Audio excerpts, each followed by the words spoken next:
স্কটল্যান্ডের কাছে উড়ে গেল বাংলাদেশ। নাহিদ রানার সাথে তুলনা, শাহিন আফ্রিদি টানলেন মেশিনকে। ক্রিকেট ইতিহাসে অনন্য কীর্তি গড়ল পাকিস্তান। একমাত্র টেস্টে নিউজিল্যান্ডের কাছে পাত্তাই পেল না আয়ারল্যান্ড। জাতীয় দলের জন্য প্রস্তুত সূর্যবংশী, বলছেন সাঙ্গাকারা। সারাদিনে ঘটে যাওয়া ক্রিকেটের দেশি বিদেশি খবরগুলো এক নজরে দেখে নেওয়া যাক।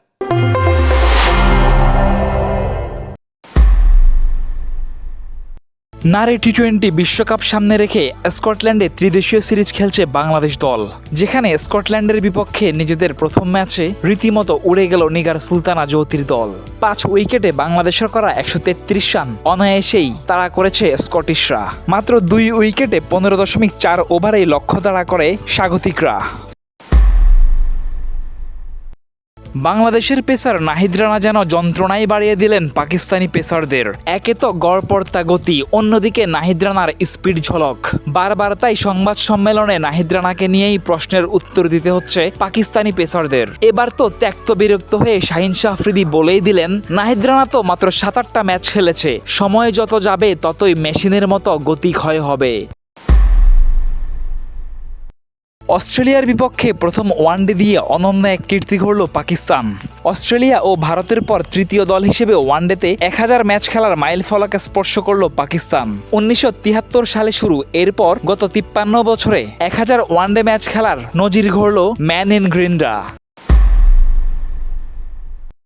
বেলফাস্টে একমাত্র টেস্টে নিউজিল্যান্ডের কাছে পাত্তাই পেল না আয়ারল্যান্ড। হেরেছে ইনিংস ও 79 রানের ব্যবধানে। আগে ব্যাট করা নিউজিল্যান্ড টম ব্লান্ডেলের 186 ভর করে 8 উইকেটে তোলে 490 রান। জবাবে প্রথম ইনিংসে 179 ও দ্বিতীয় ইনিংসে 232 রানে অল আউট হয় আইরিশরা। রাজস্থান রয়্যালসের তরুণ ব্যাটার বৈভব সূর্যবংশীকে যেন থামাতেই পারল না প্রতিপক্ষ।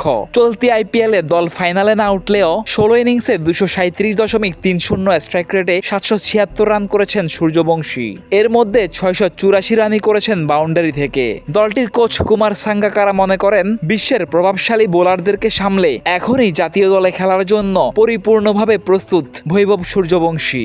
ফেসবুক, টুইটার, ইউটিউব সহ সামাজিক যোগাযোগ মাধ্যমে আমাদের ফলো করুন। ক্রিকেট দুনিয়ার সব খবর সবার আগে পেতে ভিজিট করুন www.dailycricket.com.bd।